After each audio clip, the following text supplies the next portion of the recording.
Hammaga assalomu alaykum. Bugungi roligimiz mashinamizni akkumulyatorni resursini uzaytirishga bag'ishlanadi, ya'ni umrini uzaytirishga. Buning uchun nima qilishimiz kerak? Buning uchun 4 ta 5 ta qoidalari bor. Mana shularga amal qilishimiz kerak bo'ladi. Mana shu qoidalarga amal qilsak, mashinamiz akkumulyatori 2-3 yil emas, kamida 5 yil ishlab beradi. Agar nomdor, onaqa Indigo, Delcor, Bosch akkumulyatorlar bo'ladigan bo'lsa, 7-8 yil ham ishlaydi.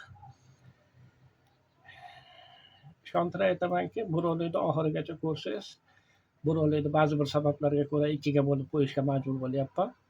Bu 20 minutdan jinday o'tishi mumkin. Mana shu rolikni oxirigacha ko'rsangiz, mashinangiz akkumulyatori bilan bo'ladigan ancha-muncha muammoni oldini olishni o'rganib olasiz. Men oldin qoidalarni sanab o'taman.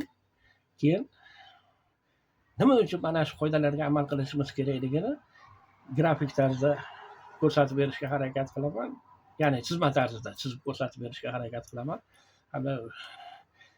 Akkumulyatorda ichida kechadigan ba'zi bir jarayonlarni ham tushuntirib berishga harakat qilaman.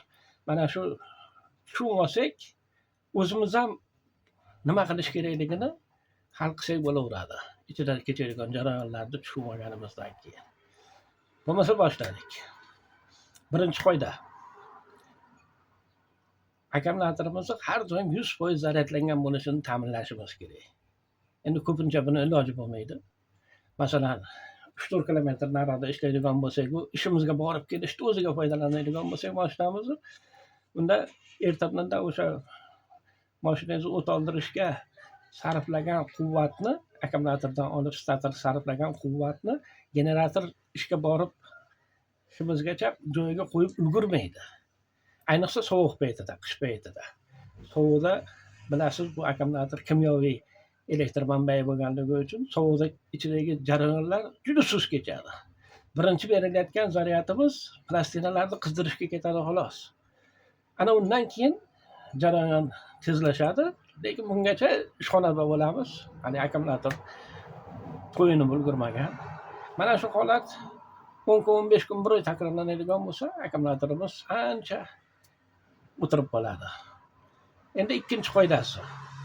Ikkinchi qoidamiz, biz mashinamizni uzoq masofaga foydalanadigan bo'lsak ham, yilda hech bo'lmasa 2 marta zaryad qilib olishimiz kerak bo'ladi. Mashinada turgan holatida ham zaryad qilsak bo'ladi. Endi aytda razvedka bo'lmasligi mumkin. U elektr manbai bo'lmasligi mumkin. Shuning uchun yechib uyga olib kirib qilishga majbur bo'lamiz.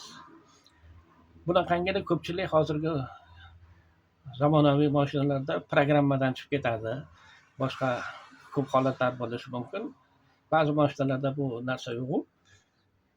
Programmadan chiqib ketadigan bo'lsa, bir kichkina 12 voltli akkumulyator to'p, akkumulyatorimiz klemalardan uzishdan oldin o'sha klemalarga o'sha kichkina akkumulyatorimizni ulab turib, buni uzib olsak bo'laveradi. O'sha kichkina akkumulyator uni signalizatsiyasini, hali qandaydir elektr kerak bo'ladigan uskunalarni ta'minlab tura oladi. Buni zaryad qilib ta'yin joyiga qo'yganimizcha, buni zaryad qilib joyiga qo'yganimizdan keyin esa hali klemani ulaganimizdan keyin u kichkina akkumulyatorimizni uzib olsak bo'laveradi.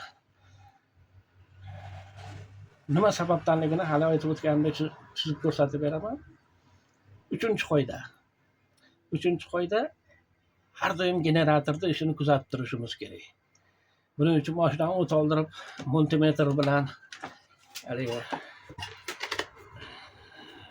generatorda chiqishiga yoki akkumulyatorning klemasiga ulab turib naprejeniyani ko'rishimiz shart emas.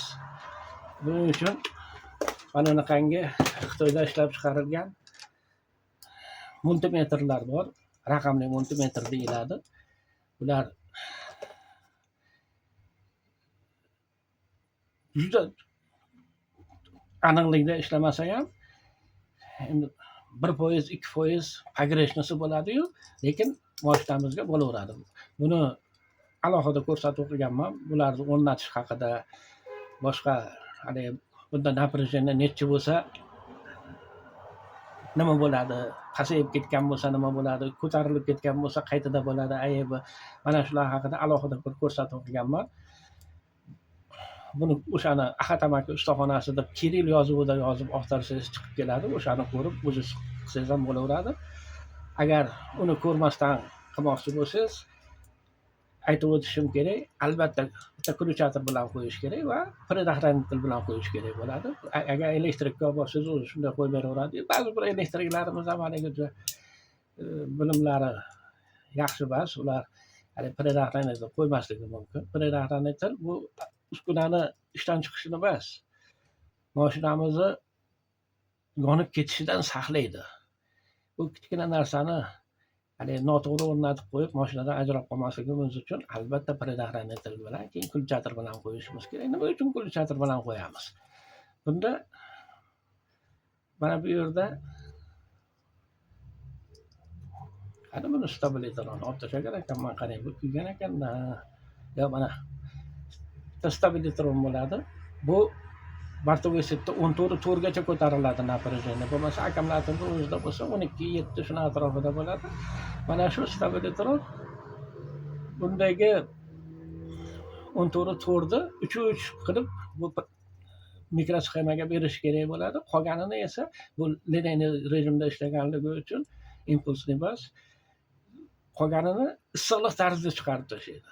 Bu qizib ketib ishdan chiqadi. Shuning uchun klutchator bilan qo'yishimiz kerak bo'ladi. Bu kerakli paytda yoqib ko'ramizda, kerak bo'lmagan paytda o'chirib qo'yamiz. Undan tashqari bunaqa dumaloqlari bor. Bitta mendagi mashinamda bor, sensorli knopkali. Shu tag qismiga tegsangiz, o'sha rolikda ko'rsatib o'tganman. Ishga tushadi. Tag'in bir tegib qo'yib yuborsangiz, o'chadi. Keyingi qoida, 4-qoidamiz. Akkumulyatorni har doim toza holatda saqlashimiz kerak. Bu nima sababdan? Nimagaki, mana hozir ko'rsatib beray, bu o'lgan akkumulyator, o'tirib qolgan akkumulyator, lekin hozir shunday zaryadkaga qo'ydim.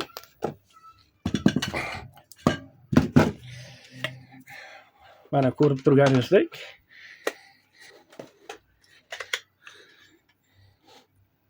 akkumulyatorimizni klemalariga tekkizib ko'raylik, qancha hozir напряжение bor ekan. Bunda hozir 12 volt напряжениemiz bor ekan. Lekin bu o'tirib qolgan akkumulyator. Endi buni ustidagi plastik bu dielektrik hisoblanadi. Bunda tok o'tmasligi kerak. Lekin hozir mana shuni bunday tekkizganimizda, mana ko'rinyaptimi? Tekkizganimizda mana shu dielektrikka tekkizgan baribir qandaydir значениeni ko'rsatyapti. Qandaydir напряжение bor mana shu yerda ham. Yaqinlashsak kamayadi, uzoqlashtirsak ichida oshadi. Probkalarga tekkizsak ichida ko'proq ko'rsatadi. Mana shu dielektrik xususiyatini yo'qotgan. Bu qanday qilib yo'qotadi? Bu mashinamizni elektroliz holati yuz beradi. Hali uzoq masofaga yurganimizda, issiq paytida bu qaynab ketadi.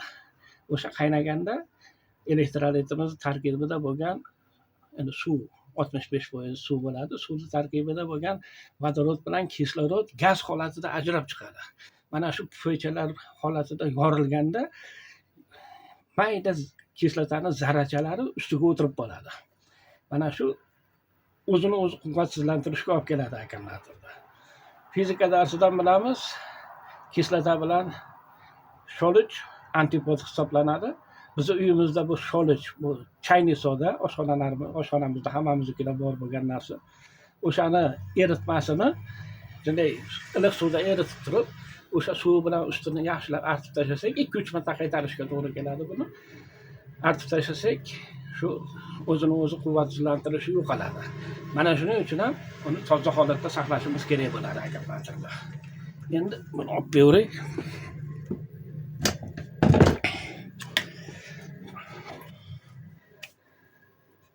Endi 5-qoidamiz. 5-qoidamiz. Hozir ariometr ham trubka ham mashinada qolib ketibdi. Bu akkumulyatorda ichida elektrolitni уровенini kuzatib turishimiz kerak. Shu plastinalarni ko'mib turibdimi yoki yo'qmi? Agar ko'mib turmagan bo'lsa, buning uchun tekshirish uchun sharikovый ruchkani ichida pastasini olib tashlab, ikki tomoni teshigi bor. Shu nimadan tushiramiz? Agar probkali bo'ladigan bo'lsa, tushirib turib, tepasini bekitib ko'tarib ko'rganimizda 1-1,5 santimetr ichida elektrolit chiqsa, demak normada. Bunga distillangan suv quymasa ham bo'laveradi. Agar pasayib ketgan bo'lsa-chi, unga faqat va faqat distillangan suv quyishimiz kerak. Ba'zi roliklarda ko'raman, mineral suvlar quyganini ham ko'rdim. Keyin mana bu distillanganni sotyapti bozorlarda, do'konlarda. Bular distillangan suv emas, mana bu parvoykatorlarda parlanib chiqqan parini kondensati o'sha suv holatida qaytib tushganini yig'iladi. Bu distillangan suv olishni alohida bir rolik qilib ko'rsatmoqchiman. Mana shunda batafsil tushuntirishga harakat qilaman, uni qanday olishni. Uy sharoitida olish juda oson. O'sha distillangan suv quyishimiz kerak bo'ladi. Mana shu agar o'rmondan tushib ketib qoladigan bo'lsa, nima bo'ladi? Bu zaryad olganda tepadagi plastinani quruq joyda qolgan qismi qiziydi hamda aktiv massa bo'ladi, panjarasiga surkalgan, u eritib quyilmaydi. Surkalib yopishtirilgan shu bo'ladi hisob. Mana shu aktiv massa ajrab chiqishiga sabab bo'ladi, mana shu qurib qolishi. Bu aktiv massa ajrab chiqqandan keyin pastiga to'kilsa, u ikkita plastinani bir-biriga zamakat qilib qolishi mumkin. Bitta banka zamakat qilsa ham o'zi akkumulyatorda ishlatishda iloji bo'lmay qoladi. Keyin tag'in suvni quyib elektrolit o'rnini normaga olib kelganimiz bilan zamakat qilmagan holat bo'lsa ham bu sig'imi tushib ketadi. Plosh kamayganligini hisobiga, ya'ni aktiv massa to'kilib bo'lganligini hisobiga puskovoy tok ham kamayadi. Akkumulyator ancha quvvatini oldirib beradi. Shuning uchun buni o'rmonini tekshirib turishimiz kerak bo'ladi. Bu 5-qoida. Agar buni probkasiz bo'lsa-chi, bularni ham akkumulyatorda olganimizga 1,5 yil bo'ladigan bo'lsa, 1 yil 1,5 yil bo'ladigan bo'lsa, probkani o'rni sal bilinib turadi. O'sha joyidan teshib bo'lsa ham, hali naychani tiqib ko'rishimiz kerak bo'ladi. Bu nimaga unga probka qo'ymagan? Nimagaki, bunda ular asosan kalsiy akkumulyatorlar, buni alohida tema o'zi. Kalsiy bo'lmagan akkumulyatorlar 14-2 напряжениyadan oshib ketadigan bo'lsa, elektroliz holati yuz beradigan bo'lsa, ya'ni qaynab ketadigan bo'lsa, bular surmali akkumulyator deyiladi. Gibrid akkumulyatorlar ham bo'ladi. Bitta plastina kalsiyli, bitta plastina surmali. U nimaga qo'shilishini tushuntirib berish tag'in bir alohida tema. Uni mustahkamligini, prostisini oshirishga, mexanik prostisini oshirishga qilinadi. Kalsiylida 16 voltdan oshgandan keyin elektroliz hosil bo'ladi. Elektroliz holati yuz beradi. Shuning uchun ularda ispareni bo'lishi kam bo'lganligi uchun probka qo'yilmagan, ularga xizmat ko'rsatilmaydigan deyiladi. Haqiqatan ham sovuq joylarda ishlatadigan bo'lsak, u akkumulyatorda baribir elektroliz holati yuz bergan taqdirda ham u tepa qismida labirint bo'ladi. Hali labirintda aylanib ikki tomondan chiqib ketadi. O'sha chiqib ketguncha kondensatlashib, tag'in o'sha bankaga quyiladi u suv. Shuning uchun uni suvi kamayavermaydi. Lekin bizda-chi optoda qoladi mashinamiz. Mashinani salonida, mashina optoda qolganda hamma oynalari berk bo'lsa, 70 gradusgacha ko'tariladi issiqlik. Akkumulyatordachi u motorda oldida turadi. Motor 90 gradusdan oshiqroq bo'lishi mumkin. Haligini issig'i bilan, quyoshning issig'i bilan bu xohlaysizmi, xohlamaysizmi bunda ispareni bo'ladi. Shu sababli bizning sharoitimizda shuni teshib, o'rmonini ko'rib, o'sha kam bo'ladigan bo'lsa, distillangan suv quyishimiz kerak bo'ladi. Endi shu joyda rolikni birinchi qismini tugataman. Ikkinchi qismida esa grafiklarda tushuntirib berishga harakat qilaman. Hozircha xayr, ikkinchi qismini ham ko'ring.